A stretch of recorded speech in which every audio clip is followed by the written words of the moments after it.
వారి సమస్యలన్నీ కౌన్సిల్ దృష్టి. నెల్లూరు జిల్లాలోని కాకుపల్లిలో గడప గడపకు కోటంరెడ్డి కార్యక్రమాన్ని నిర్వహించారు.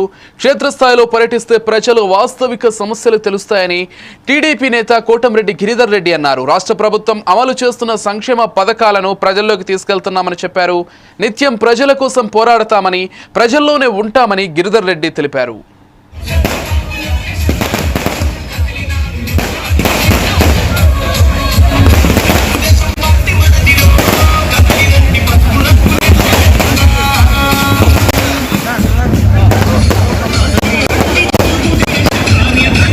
ఉద్యోగాల కోసం అనేక రాష్ట్రాల నుంచి, ఇతర దేశాల నుంచి పెట్టుబడులు మొత్తం కూడా ఇతర రాష్ట్రాల నుంచి పారిశ్రామికవేత్తల్ని ఆహ్వానిస్తూ, అదేవిధంగా ఏదైతే ఈ యొక్క అమరావతి ఆంధ్రుల ఏకైక రాజధాని అద్భుతంగా నిర్మిస్తూ రాష్ట్రానికి ముఖ్యమైనటువంటి పోలవరం నిర్మాణానికి మొత్తం కూడా ఆ యొక్క అడుగులు వేస్తూ ముందుకు సాగుతున్నటువంటి తీరు ప్రజలందరూ కూడా వివరించాలా. ఎక్కడికక్కడ ప్రతి ఇంటికి వెళ్ళి నేరుగా కుటుంబంతో సంబంధాలు పెట్టుకోవాలా. ఎక్కడికక్కడ ఆత్మీయ సమావేశాలు ఏర్పాటు చేసి వీటన్నిటి కూడా ప్రచారం చేయాలా అన్న ఉద్దేశంతో సాగిస్తూ ఉన్నారు. మొట్టమొదటగా గత 35 రోజులుగా కోటంరెడ్డి గిరిధర్ రెడ్డి సాగిస్తున్న ఈ యొక్క ఇంటింటి యాత్రలో మొట్టమొదటగా నేను కూడా ఈరోజు పాల్గొంటున్నా. వారితో కలిసి 4 అడుగులు వేయటం జరిగింది. నా ఉద్దేశం ఒకటే, నా ఆలోచన ఒకటే. ఎమ్మెల్యేలంటే లేదా ఎమ్మెల్యే కార్యాలయం అంటే లేదా తెలుగుదేశం పార్టీ నాయకులంటే ఎన్నికల వేళ మాత్రమే వచ్చే నాయకులు కాదు. ఎన్నికలు ఉన్నా లేకున్నా ఎమ్మెల్యే అంటే నిరంతరం ప్రజల్లో ఉండాలా. ఎమ్మెల్యే కార్యాలయం నిరంతరం ప్రజలకు అందుబాటులో ఉండాలా. తెలుగుదేశం పార్టీ నాయకులు నిరంతరం ప్రజల మధ్యలో ఉండాలా. అంతిమంగా ప్రజలందరూ కూడా ఎమ్మెల్యే అంటే ఎలా ఉండాలంటే మా కోటంరెడ్డి శ్రీధర్ రెడ్డి ఎలా ఉండాలా, తెలుగుదేశం పార్టీ నాయకులు కార్యకర్తలు ఎలా ఉండాలంటే నెల్లూరు రూరల్ తెలుగుదేశం పార్టీ నాయకులు కార్యకర్తలు ఎలా ఉంటారో అలా ఉండాలా అని ప్రజలందరూ కూడా సగర్వంగా చెప్పుకునే విధంగా ముందుకు సాగాల అన్నటువంటి ఆలోచనతో ఈనాటి ఈ కార్యక్రమాలన్నీ కూడా రూపొందించడం.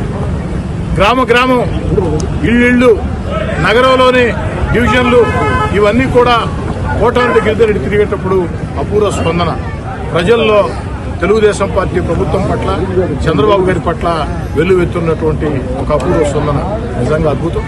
అంతేకాకుండా రూరల్ నియోజకవర్గంలో ముఖ్యమంత్రి చంద్రబాబు గారి ఆశీస్సులతో 191 కోట్ల నిధులతో సాగుతున్నటువంటి అభివృద్ధి పనులు ఇవన్నీ కలగలిపి నెల్లూరు రూరల్ నియోజకవర్గంలో ఈ యొక్క గడప గడప ఇంటింటి యాత్ర సాగుతుంది. అదేవిధంగా గత 37 రోజులుగా నెల్లూరు రూరల్ నియోజకవర్గంలో 18వ గ్రామం 21, 22 కొట్టేపాడులో జరుగుతుంది. ముఖ్యంగా దీని ఉద్దేశం గత సార్వత్రిక ఎన్నికల్లో శాసనసభ్యులుగా 3వసారి తెలుగుదేశం పార్టీ అభ్యర్థిగా ఈ నెల్లూరు రూరల్ నియోజకవర్గంలో మా సోదరులు శ్రీధర్ రెడ్డి గారు పోటీ చేసినప్పుడు మొదట మీడియా మిత్రులందరూ కూడా తెలుసు. ఎలక్షన్స్కి ముందు 2 నెలల ముందు ఏమేమి మాట్లాడినారో, ఎలా మాట్లాడినారో, ప్రత్యర్థిగా నిలబడిన వ్యక్తి ఎంత విష ప్రచారం చేసినారో ఇవన్నీ చూసి చాలామంది చాలా కళలు, చాలా ఊహలు, రాత్రులు, పొగులు తేడా లేకుండా కలగన్న విషయం అందరూ తెలిసింది. అయితే నెల్లూరు రూరల్ నియోజకవర్గం ప్రజలు వాస్తవాలు తెలుసు.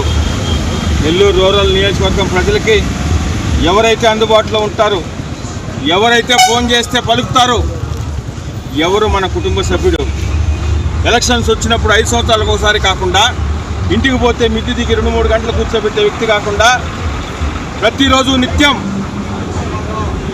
ఆదివారం, శనివారం, సోమవారం, మంగళవారం, బుధవారం, బేస్తవారం, శుక్రవారం తేడా లేకుండా ఉదయం 7 గంటల నుంచి రాత్రి దాకా కూడా నిత్యం నెల్లూరు రూరల్ నియోజకవర్గం ప్రజల క్షేమం, సంక్షేమం కోరుకునే వ్యక్తి శ్రీధర్ రెడ్డి అని ఆ ఎన్నికల్లో అవతల డబ్బు మదంతో ఎవరు ప్రవర్తించిన విధంగా హీనంగా ప్రవర్తించిన వ్యక్తికి ఈ జిల్లాలో ఎన్నడూ లేని విధంగా నెల్లూరు రూరల్ నియోజకవర్గం ప్రజలు తగిన గుణపాఠం చెప్పి గత ఎన్నికల్లో 35,000 భారీ మెజార్టీతో శాసనసభ్యులుగా శ్రీధర్ రెడ్డి గారిని గెలిపించడం